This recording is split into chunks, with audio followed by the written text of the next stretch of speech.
উত্তপ্ত মধ্যপ্রাচ্যে এবার বাজছে তৃতীয় বিশ্বযুদ্ধের দামামা। গাজায় আগ্রাসন, লোহিত সাগরে বিদ্রোহ, পাশাপাশি উত্তাল সিরিয়া লেবানন সীমান্ত। তবে কি মধ্যপ্রাচ্য থেকেই তৃতীয় বিশ্বযুদ্ধের শুরু? এমন প্রশ্নই এখন ঘুরছে বিশ্ববাসীর মনে। ফিলিস্তিনের অবরুদ্ধ গাজা উপত্যকায় ফের আগ্রাসন শুরু করেছে দখলদার ইসরায়েল। ইসরায়েলের প্রতিরক্ষা বাহিনীর মুহুর্মুহু ক্ষেপণাস্ত্রের আঘাতে নরকে পরিণত হয়েছে গাজা। বন্দি বিনিময় চুক্তি লঙ্ঘনের দায়ে সশস্ত্র গোষ্ঠী হামাসকে নির্মূল করার লক্ষ্যে 2 মাস পর ফের হামলায় ব্যস্ত রয়েছে তেল আবিব। এই হামলার অনুমতি দিয়েছেন মার্কিন প্রেসিডেন্ট ট্রাম্পও। ওয়ালটন আবারো মিলিনিয়ার অফারে ওয়ালটন ফ্রিজ কিনে আপনিও হয়ে যেতে পারেন মিলিয়নিয়ার।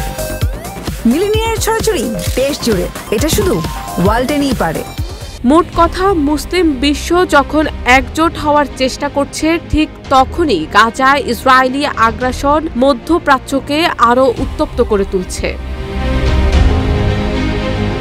এদিকে উত্তপ্ত লোহিত সাগরে ইয়েমেনের হুতি বিদ্রোহীদের লক্ষ্য করে সানায় হামলা চালায় মার্কিন সামরিক বাহিনী। এরপর পাল্টা হামলা চালায় হুতিরা মার্কিন রণতরীতে। এই পরিস্থিতিতে ইরানকে চরমভাবে সতর্ক করেছে ট্রাম্প প্রশাসন। এছাড়া ওয়াশিংটনের একটি বিবৃতি ঘিরে আতঙ্ক সৃষ্টি হচ্ছে, যেখানে হোয়াইট হাউসের মুখপাত্র ক্যারোলিন জানান, হামাস, হুতি, হিজবুল্লাহ কেউই ছাড় পাবে না। বিশেষ করে লোহিত সাগরে বিদ্রোহী হুতি ধ্বংস না হওয়া পর্যন্ত মার্কিন সামরিক হামলা চলবে।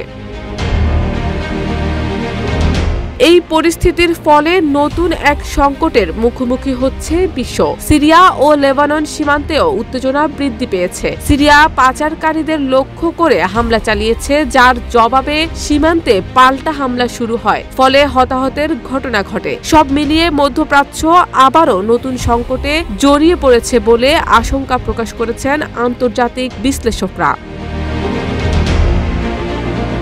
শারমিন নিশু, ঢাকা পোস্ট।